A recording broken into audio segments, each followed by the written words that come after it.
picked the phone up and I said, "Who's that?" He said, "Frank." I said, "Frank who?" He said, "Frank Sinatra." And I put the phone down. No!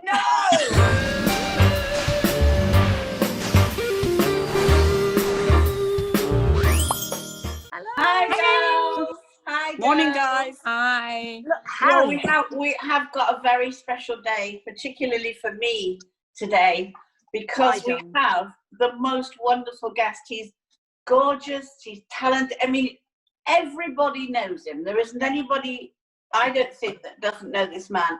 It's a truly wonderful Tony Blackburn. Oh, yay! I mean, Tony. Welcome to the nest, Tony.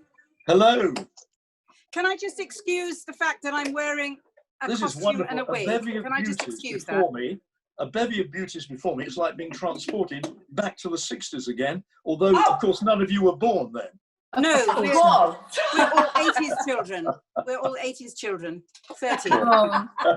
Tony, I have to tell you that you were one of my first crushes ever. And my mum and I used to fight in the car. I used to say, "I want a Radio 1," and she'd go, "No, Radio 4, Radio 1." But I usually won. And well, thank you very much. Honestly, made my teenage years. I should say childhood, but no, teenage years. I think you're out of the bag. I'm speechless that you're here. I mean, it's just incredible. No, you're not speechless. You're not speechless at all. Well, almost. Just saying. Well, it's very kind of you. Thank you very much. And I'm glad I've been around such a long time now, about 56 years with the pirate ships. And I'm glad you like me. Your mum didn't like me. She preferred Radio 4, did she? At the time, but then, that she actually did think that you were like the best. Oh, that's very radio sweet. presenter. You know, the thing is, it was the time of transistor radios, wasn't it, Tony? Transistors. Yes. I was at boarding school and we weren't allowed to have radios, but I had this tiny transistor radio. And I remember when Radio 1 started, it was like, everybody was like, "Gosh, you've got a transistor, don't tell anybody." Yeah. And there was Tony, and it was just amazing and so much important part of my life growing up. So you are an icon to me, Tony. Well, that's very kind of you, Debbie. I mean, I used to listen on little transistor radio because I went to boarding school. I used to listen to Pete Murray and Alan Freeman on those little transistors. Yes. Yeah, meant to be a part of it. And out of the pirate radio ships, What was your pirate radio? What was your pirate radio station, Tony? Well, I started on Radio Caroline in 1964, believe it or not. And the first record was Ragdoll by the Four Seasons. And then I moved to Big L Radio London. And then after that, Radio Luxembourg and Radio 1, of course. So, I've closed down a lot of stations. I think I listened to you on all of them, actually. Yeah. I was on all of them, yeah. I think I heard all of them. Oh, really? How did you start, Tony? How did you start your career? I mean, what happened? What made you want to be a DJ? Well, I used to be a singer with a dance band in Bournemouth and guitarist. And that's where I started, the Bournemouth Pavilion. Yeah, Bournemouth. Al Stewart, Year of the Cat. Yeah. Yes. Record. He was my lead guitarist.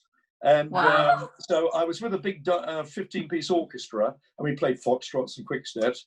But then I wanted always to be a singer, actually. And to be honest with you, I still do. So I made 29 singles and 2 albums, and none of them sold. But I was a tryer. Wow. But I got into, I read an advertisement in the New Musical Express wanting DJs for Radio Caroline, and I applied. And I went to Caroline House and got the job. And I've been talking rubbish ever since, to be honest with you. How fantastic. So I wonderful. think you should. I think you should make a record, though, Tony. Well, I've made 29 records I've made. 29 Tony, can't you put them online now? Well, they sell, darling.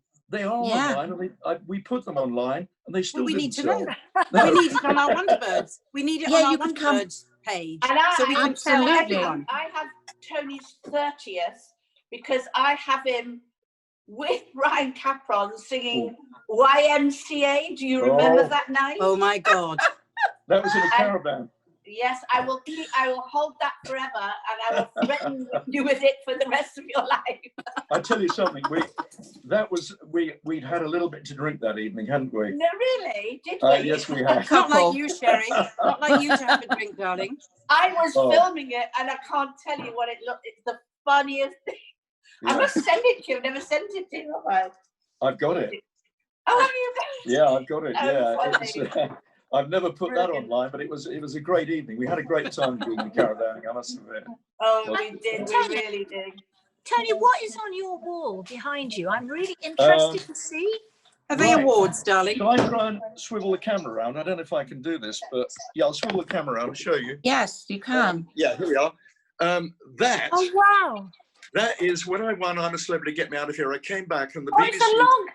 It's a log. It's a golden log.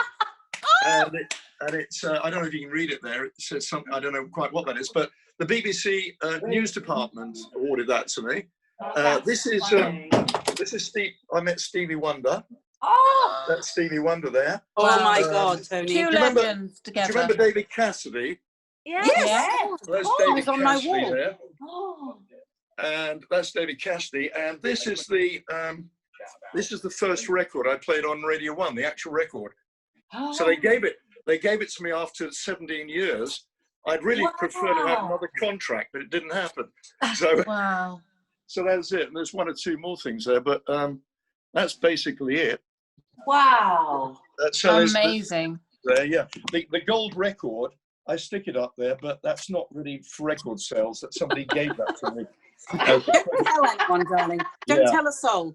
No, I don't. No. When we have Radio 2 meetings, we have these Zoom meetings, and I keep it up there, and they're all very impressed because they think that's for record sales. Tony, in your life, you have met everybody. Is there anybody really you regret never having met? Yeah, Marvin Gaye. I met all the Motown acts. I mean, I toured with Diana Ross and Supremes. Did in 1972, and you know, I met most of the artists. I met Andy Williams. You know, I met Frank Sinatra as well. Wow. And, because I had my agent was. Sorry, am I talking too much? No. love it. We're listening. Frank Sinatra. I went to my manager at the time, Harold Davidson, was his manager, and we went to a Frank Sinatra concert. And then Frank Sinatra held a party afterwards, and I met Frank Sinatra there, and he came up to me and said, "Hello, Tony." He said, and he shook me by the hand and said, "Have a great life." And then that was it. He moved on, and the following day I was doing the breakfast show on Radio 1, and we had a red phone in the studio, and I picked the phone up, and I said, "Who's that?" He said, "Frank." I said, "Frank who?" He said, "Frank Sinatra." And I put the phone down. No. I thought it was something messing around, but it was actually Frank Sinatra. Yeah. How Oh amazing. my goodness. Yeah. How So, of fabulous. course, so Harold Davidson used to be married. Harold Davidson used to be married to Marion, Ron. who was the mother of Paul and Barry. Paul and Barry Ron. Yeah, that's Yes. right. Yeah, Harold was a lovely guy. He was like, I just met him when I came off the pirate radio ships, and I was introduced to him, and we just clicked like that. And he said to me, "I've been listening to you on the pirate ships." He said, "If you sign with me, I'll become your manager and I'll make you the top disc jockey in 3 months." Well, I signed within 2 seconds. You know, he's the biggest agent in the country, and he was just wonderful. And you know, he got me a job at Radio 1 and everything, and so it all happened from there, really. So I've sort of been blessed with a life like that. Tony, you always have this most amazing humor and buoyancy and laughs. There must be days when you don't feel that, but does working give you that feeling always? Yeah, I mean, I just really, I've been very, very lucky, I know. And I do feel very blessed, really, and to have a job, you know. I mean, I know a lot of actors and actresses like yourselves, you know, the theatres are closed, it's a very difficult time. It hasn't affected those of us in radio quite as much, although one or two of my, you know, so we're very lucky. But so therefore, you know, sometimes, obviously, you know, when anybody's career, we all have ups and downs, don't we? We have ups and downs. There, so, you know, you get through it. But you always have this wonderful joie de vivre, and you're always so funny. And were you like that when you were a little boy at school? Did you have laughs? Were you always that kid? Yeah, I think so. Yeah, I mean, I've always been somebody who knows where I want to go. You know, I wanted to be a disc jockey, and I love the job. And I feel very happy to be doing it. But there are times, you know, I get really annoyed when somebody tells me you can't do this or can't do that. I hate authority, to be honest with you. I don't like authority a great deal. I'm not really good at it, but I've learned to live with it. We agree. Yeah. Yeah. Can I tell you? I'll tell you something about Tony. Tony doesn't sleep, and he gets up at about 5 o'clock every morning. In fact, probably sometimes 4 o'clock, and just wanders around, don't you, Tony? Yeah, I do. Yeah, How far can you get in a caravan, though, darling? There's not a lot of wandering. Not very far. Not with Colin Baker in there and Brian. I mean, sleeping in a caravan with a mass murderer from Coronation Street is no laughing matter, really, is it? No. And so, I slept with my one eye open the whole time. But don't you sleep, Tony? Don't you sleep? I don't know. I sleep for about 4 hours a day, but not necessarily on the trot. I don't know what it is. I've always been like that. But I had a really good sleep. I used to do a lot of jet skiing and water skiing. And I remember one day, it was that wonderful summer we had, and I jet skied with a friend of mine for about 7 or 8 hours. And I got home and I slept for about 9 hours. And I woke up and I felt fantastic. And that was about, I think, 1977. But since then, I haven't slept very well. Apparently, it's a sign of intelligence, darling. But the one thing you did do on 5 Go Caravanning, you could actually pull a caravan, unlike somebody who will be nameless, Colin Baker. Pulled a caravan? What are you talking about? Colin actually smashed the caravan twice. Wow. You were great. What? No, not exactly pulling a caravan. I think we're talking about actually towing a caravan. Oh, okay. Yeah, but you were there for a moment. it. Sherry, can we get Matron to get you your pills, Sherry, please? Because no, he was brilliant. He could. Had you done it before we did that, Tony? Because you were so brilliant. No, I loved it, and I was following Colin, of course, who seemed to bash into everything, didn't he? Everything. So I learned from him, to be honest with you. But there were only 2 of us because Colin Baker is 3 months younger than I am. Because of our license, we can tow anything. I think we can drive a forklift trolley. I mean, we can drive absolutely anything, whereas the others No. Yeah, I can drive a tank. Yeah, that'd be easy. There you go. But the caravan, I loved it. I loved towing the caravan. It wasn't easy in the Lake District, particularly Cornwall, which I love. I love Cornwall. Yeah. The very narrow roads, but we really did have a wonderful time. It was a great show to be on. Sherry has been telling us about your terrible jokes, Tony, which I do remember from all of your shows, especially Arnold the dog, because I'm Debbie Arnold. Every time you say Arnold, I always used to go, woof. I hate to tell you this, Debbie.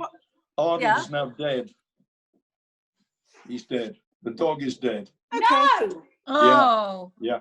Well, he's 50. He would be 55 years old. And it was, oh well. Tony, what's your worst joke, darling? Oh gosh, I don't know. I got 20 jokes in my head. I use my ears as bookends. I hate jokes. Now, actually, funnily enough, I stopped telling them, but with Sound of the Sixties, the listeners kept sending them in, and they come up with some really great gags now, so I don't really bother so much now. But I used to find them quite funny, but I used to write them out when I was on the pirate ships. We had hours on end to do things, and I used to sort of write them there then. They weren't funny, and they never have been, but people seem to like them. I don't know. Tony, tell us about your tour. Tell us the tour that you've been doing. The tour? Well, yeah, we've taken the Sound of the Sixties. It's the second year, actually. We took Sound of the Sixties out on the road with Leo Green and the orchestra. We've got an orchestra, we've got singers, and I love doing it. I come out and tell stories about the 60s and lark around and sing a little bit. Not very much, but and we were doing it. We were going into the second year, and of course, then suddenly this horrible virus came. So we put all the dates on hold till hopefully next year, January the 28th. That's when we start, the day before my birthday, when I become 78 and an official vinyl record. What? Oh, yeah. Goodness me. Stop it. No. That is unbelievable. I cannot believe you're that age. You are so inspiring to all of us. We have, we've got time to get ourselves together to be as good as you at this age. Because people want to start winding down and you're just winding up, aren't you? Really? Yeah, I couldn't retire. I really couldn't retire. As much as the BBC would like me to. I just will not retire. You refuse? No way. No way. No, I mean, my plan, I'll tell you, this is my secret plan, is never to die. And so far, a good plan. So far, it's going quite well. I like that. So, excellent. Yeah. And to have a hit record, Tony. Oh gosh, yes. Perhaps perhaps we could all do a record together. Yes, great idea. And we can have Not to Die Club. Yes, that would be Yes. terrific. Okay, that's fine.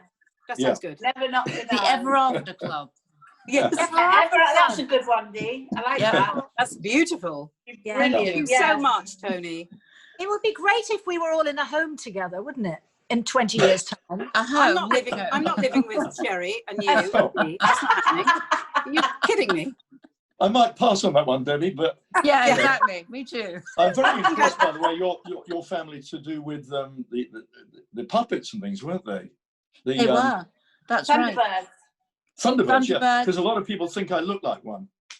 I've always been, one of those. Well, you know why? Because they're all based on Hollywood movie stars, and so you're very handsome. You see, which is why we might need to stop her now. You for one of them. Talker. It's all true. We might need to stop her now, guys. Do you know, this is absolutely true. Absolutely true. I was going into Radio London, and it used to be in Marylebone High Street, and I was going in there, and an American lady came over to me and said, "Hey, are you Robert Redford?" And I said, "No." And this is absolutely true. And then she disappeared into Specsavers. So that's absolutely true. And that was before the ads. Amazing. How wonderful. Will you come back and see us, Tony? Will you come back and see us, please? I'd love to. To make the record. Thank you very much for inviting me. Yeah. Thank you. Yeah. Thank you for being a very special guest. Pleasure. Very special. It's been a lot of fun. And I shall see you very soon, Tony. Yes, absolutely. Bye-bye. Thank you, Bye, darling. Bye. We love you. Bye. What an amazing man. Oh, but nobody explained to him why I was in this ridiculous outfit. It looks like He just thought it was natural. He thought it was normal, darling. Just pretending that we look normal. Do you know what, Harry? You look so fabulous. I think you should just be like that all the time. Well, if you want to pay for hair and makeup every day, that's fine. I'll just say to you about Tony. Tony never changes. No. 5 o'clock in the morning, 10 o'clock. He is exactly that, 24 hours a day. I never saw him ever in a bad mood. If anybody was down, he would cheer them up. He's just one of those people you need around you all the time. Well, I want whatever he's taking. I want some. That's all. Me too. We all said that. We all do. Who's coming in on Monday? Well, I know she's a great favourite of Sherry's, and she's a very, very good friend of mine, Diane Keane. Yay! I love her. Yeah, Another legend. I love watching her. I just think she's fabulous. And she's funny. She's so funny, and she really is one of us. Another Gemini, actually, Harriet. There we go. Good. Another one. I'll see Guy on Monday. And it's just brilliant that Tony was in. I'm so glad that he was there today, and I hope he'll come back and see us. Oh, yes. To make the record. Wonderful. Yes, we have to make a spot for him, won't we? We will. And the old people's home. And the old people's home we're all supposed to live in. Yeah, that we're all going. Yeah, that's it. Bye, I love you guys. Monday. See you Bye, Monday. darling. Bye, Love you. bye. Bye.